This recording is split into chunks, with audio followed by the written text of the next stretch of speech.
There is, however, a means of explaining the position that is widely held among the people, and that appears to be supported by the words of our sages in certain verses, that how a person sits, okay, let's see, and all of his action are willed and desired by God.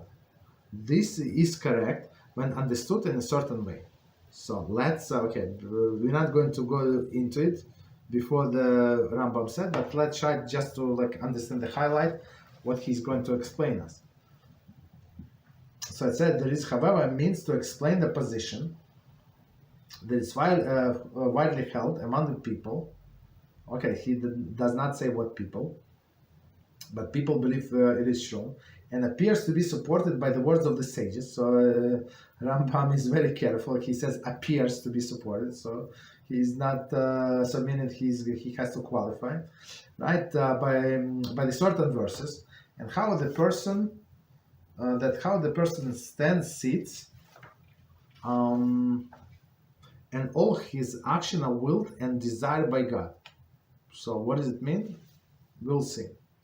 This is correct, and this is correct when understood in a certain way. So meaning that Rambam is going to qualify how we should understand this expression.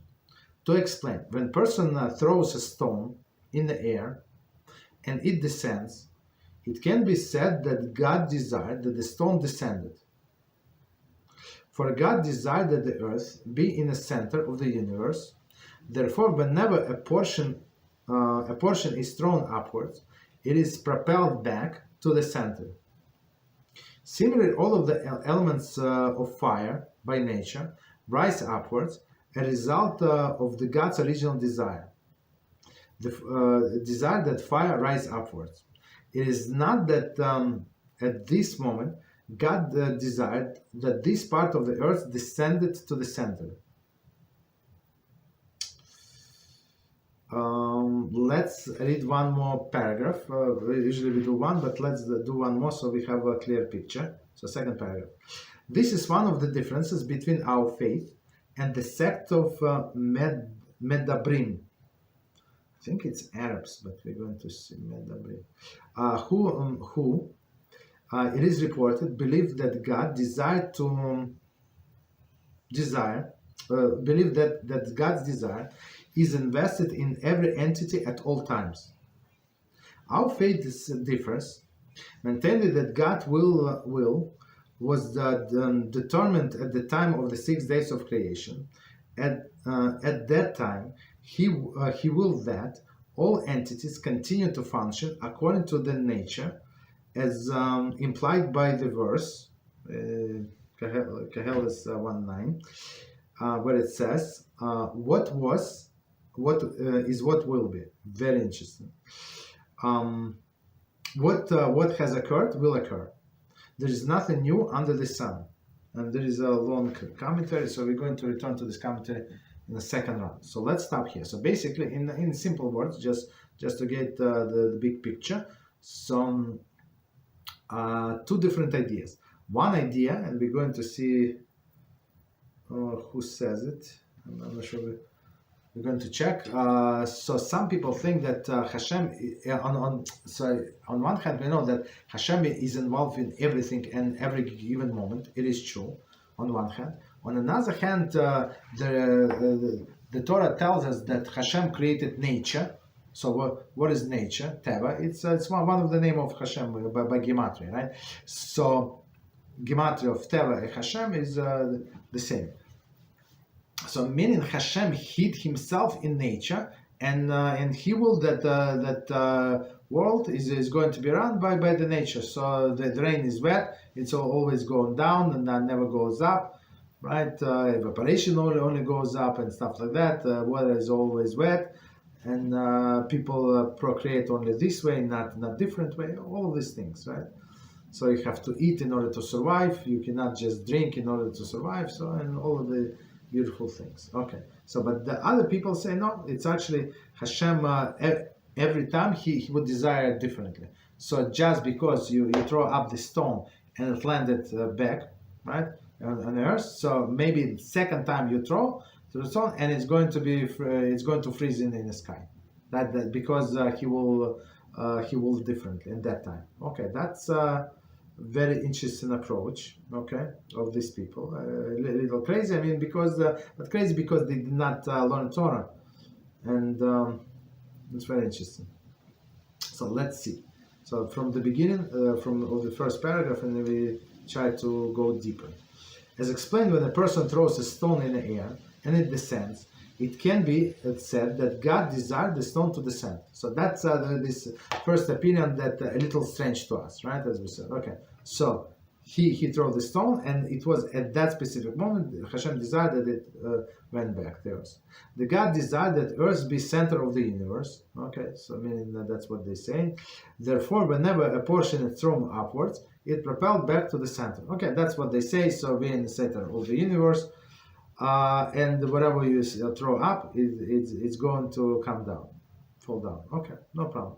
Similarly, all of the elements of fire by nature rise upwards. So as a result of God's original desire that the fire rise upwards, and so it's like same with fire. Fire is why is fire is different? All of the elements go down, but fire goes up because how sages explain the fire both physical and spiritual. Right, physical that you can measure the fire, that the degree of the fire that depends like color of the fire. All of this like.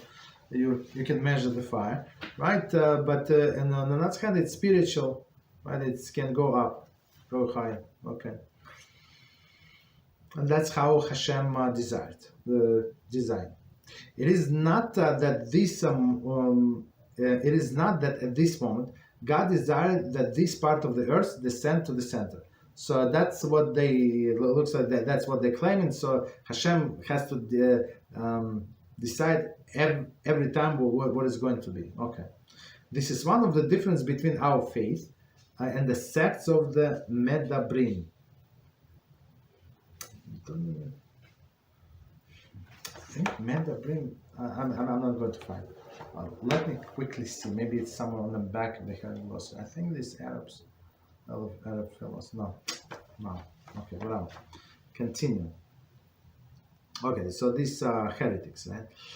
Who it is reported believe that God desired to invest God's desire is invested in every entity in all time. So we believe he supervises every entity at all times, but we don't believe that he changes the nature all the time. Of course, there is exception when like once in a blue moon, but most of the time everything is going to go according to the nature, and that's the reason why scientists are able to predict things, and sometimes it's pretty accurate. Why? Because it's part of the nature. That's Hashem's design. Okay. Continue. So there is no contradiction. That science does not contradict Torah if they don't go against the Torah, right? So our faith differs, maintaining that God's will was determined at the time of the 6 days of creation. So Torah said no, like from the time of creation, Hashem does not change his mind. He said that the river is going to flow this way, and fish is going to be like this, llama is going to be like that. Okay, that's it. That's was from the beginning of the earth creation. At that time, he will that all entities continue to function according to their nature. Right, so meaning that the dog is not going to convert to be a cow, and cow not going to be a dog, right, or a mouse or something. Okay, as implied in the verse in Kachelis, so it's very interesting how they learn what was is what will be. So Hashem is very clear. So what was and will be. So meaning forever. That's Hashem's stamp. That's how my world is going to work. Hashem says, what was it will be, right? Like you see, like even with our lives, you see, like you talk to your parents, you talk to great parents, and you ask them about their life, how they were little, and you see, of course, maybe they or not, maybe for sure they didn't have a lot of conveniences, but basically, the life was exactly the same, right? All of the same worries, all of the same things, like. Okay. Maybe not the same, but very, very similar. Okay. What was it will be, right? What has occurred will occur, right? What was before will occur. So that's what we teach our students not to watch news. Why? Because right, it's all going is in circles. So if you learn Torah, you know what is going to be different, different names, different circumstances, but basic idea is the same. There is nothing new under the sun. That's what Shlomo Hamelech says. So when a person said, the clowns say today, yeah, but we have a different generation. It's not like that. It has never happened before. No, Shlomo Hamelech said, no, nothing new under the sun. Something like this happened before, and it's just happening to you. Maybe it's new to you, but not new in this world. Okay. So let's see the commentary. The conceptual difficulty that Rambam is attempting to resolve with this explanation is that one of the fundamental principles of faith, the logical imperatives, is that God does not change. So it's actually one of the principle of Judaism. Maybe if we have time, we'll go a little over to the because we're a little behind. So I'd like to finish them also. Right, 13th principle of Judaism. So Hashem does not change. He's not, as it says, Hashem said, what I meant to change my mind. So whatever I decide, it's going to be. So why? Because He's perfect. So with us, like for example, we decided to do this thing, but then we say, no, it's not a good idea because this and that. So we took some things into consideration and we changed, and we're very proud of our change, of the change of plans. Right, because now it's correct based on new information. But for Hashem, since He's unlimited, it's impossible for Him to make a wrong choice or wrong decision. So His Torah is forever. But clowns today say no, it does not apply to our generation. Very interesting. Continue. For the change implies. For change implies a cause, an effect relationships.